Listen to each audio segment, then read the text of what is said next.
What is more symbolic of Cape Town than in Adderley Street? Flower sellers, the Adderley Street flower sellers, operating for a century and a half of mostly multi-generational, mostly women who have brought that color and that light, particularly to that part of the city of Cape Town.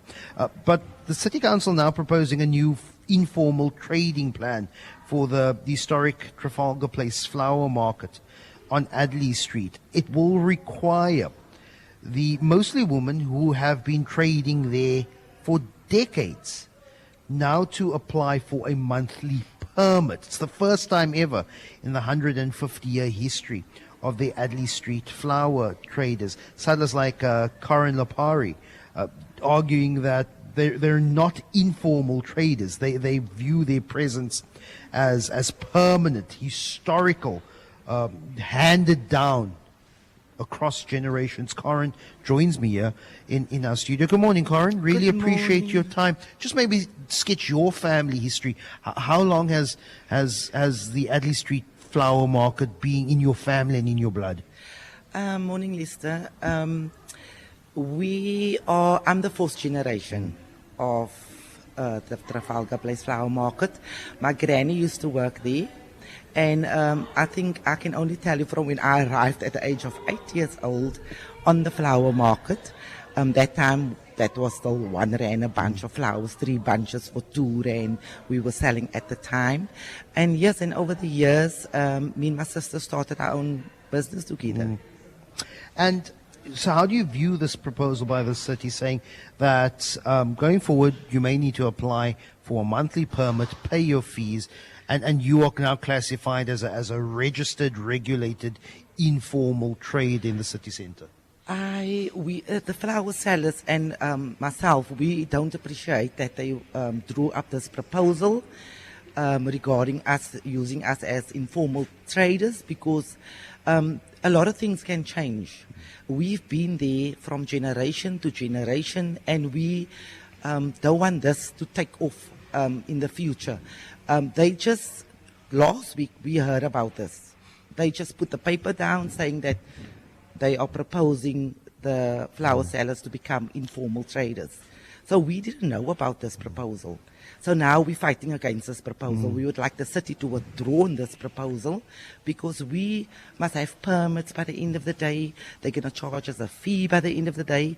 When I asked them in the meeting last week, why are we on informal traders? There's a pamphlet out. So the lady said, regarding the new upgrading market that's going to happen, I don't know when, in 5 years' time, there needs to be a plan in place. But this is their plan, and this is their proposal. So the flower sellers don't see the need for this, to have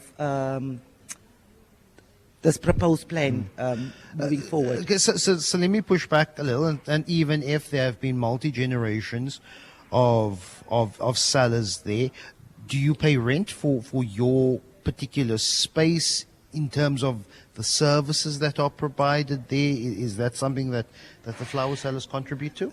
The market itself was given to the flower sellers, right, in the 1800s from Thomas Lightfoot, and that was given in a trust for the flower sellers. So the city was supposed to manage only to maintain the flower market, to look after the flower market, but we manage our own flower market. So regarding cleanliness, we try to keep it clean, and yes, and that is how it's been for many years. Do you welcome? Do you introduce newer sellers if someone wants to sell flowers and they want to operate in that area? Is there a way of introducing young blood, new people into that market? I suppose that's probably looking in the near future, but it's handed down from generation to generation. Like I say, and it's a whole family affair there at the market. We got kids, we got grandchildren that can take over the business. it's like a historical place for us. Yeah. It's a legacy. Our grandmother, we would like to carry that legacy over to our generation.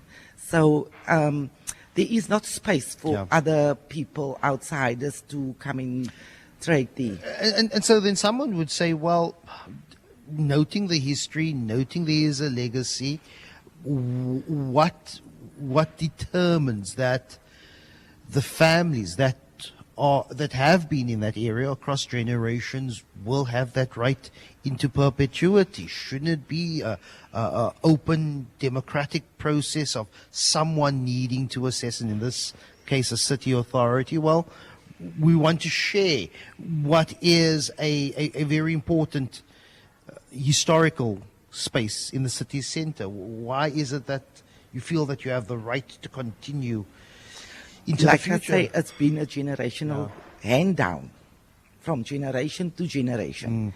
So that is just how it's been for as long as I can remember, that people, it was given to you, that space. So it's handing down to your next family member.